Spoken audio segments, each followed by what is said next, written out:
பால் விலை உயர்வுக்கு திமுக, மதிமுக, பாரதிய ஜனதா, கம்யூனிஸ்டுகள் உள்ளிட்ட கட்சியினர் கடும் எதிர்ப்பும் கண்டனமும் தெரிவித்துள்ளனர்.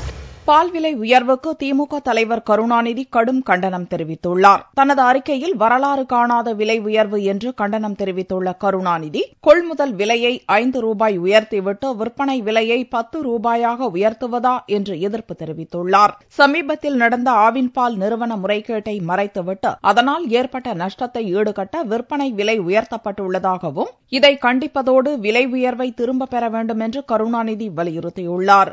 மார்க்சிஸ்ட் கம்யூனிஸ்ட் பொதுச் செயலாளர் ஜி. ராமகிருஷ்ணன் வெளியிட்ட அறிக்கையில், பால், மின்சாரம், குடிநீர் போன்ற அத்தியாவசிய தேவைகளில் லாப நஷ்டம் பார்ப்பதை ஏற்றுக்கொள்ள முடியாது என்றும், கூடுதல் செலவை அரசே ஏற்க வேண்டும் என்றும் தெரிவித்துள்ளார். ஊழல், முறைகேடு, நிர்வாக சீர்கேடுகளை களைய வேண்டும் என்றும், விலை உயர்வை கைவிட வேண்டும் என்றும் அவர் வலியுறுத்தியுள்ளார். கோவையில் செய்தியாளர்களை சந்தித்த மதிமுக பொதுச் செயலாளர் வைகோவும் பால் விலை உயர்வுக்கு கடும் கண்டனம் தெரிவித்தார். பயனீட்டாளர்களுக்கு பாதிப்பு இருக்கக்கூடாது, உற்பத்தியாளர்களுக்கும் அதே நேரத்தில் அவங்களுக்கு உரிய விலை கிடைக்கணும்.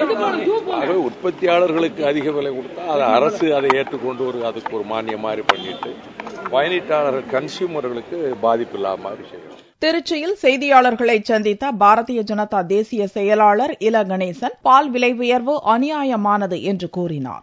இது அநியாயமானது.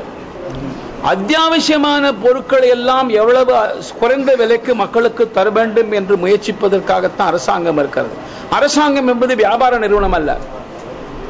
பால் என்பது ஏழையோ பணக்காரனோ எல்லோருக்குமே பயன்படக்கூடிய அம்சம். அது என குழந்தைகள் என்பது, கை குழந்தைகள் என்பது இல்லாத வீடே இல்லை. அப்படி இருக்கும் பொழுது இந்த விலை ஏற்றம் என்பது கண்டிக்கத்தக்கது. அரசாங்கம் மறுபரிசீலனை செய்ய வேண்டாம். எப்படி இந்த தண்ணி கலந்த மாதிரி வேறு எங்கெல்லாம் சில ஊழல்கள், அத்துமீறல்கள், அதிக செலவினங்கள் நடக்கிறது என்று கண்டிருந்து அதை குறைத்தாலே பால் விலையை நியாயமான விலைக்கு குறைக்க முடியும். தேவைப்பட்டால் இலவசமாக வழங்குகின்ற சில பொருட்களை நிறுத்திவிட்டு பாலுக்கு கூட அரசாங்கமே மானியம் கொடுத்து பாலை குறைந்த விலைக்கு, நியாயமான விலைக்கு மக்களுக்கு தரலாம் என்பதுதான் என் கருத்து. பாரதிய ஜனதா கட்சியின் மாநில தலைவர் தமிழிசை கட்சி தலைமையகத்தில் செய்தியாளர்களை சந்தித்த போது, பால் விலை உயர்வை திரும்ப பெறாவிட்டால் போராட்டம் நடத்தப்படும் என்று அறிவித்தார். மிக குறைவாக கொள்முதல் விலையை ஏற்றிவிட்டு ஆனால் பாலின் விலையை 10 ரூபாய் ஏற்றி இருப்பது எப்படி இருந்தாலும் இதுவரை எந்த அரசும் செய்யாத சாதனை. இது வன்மையாக கண்டிக்கத்தக்கது.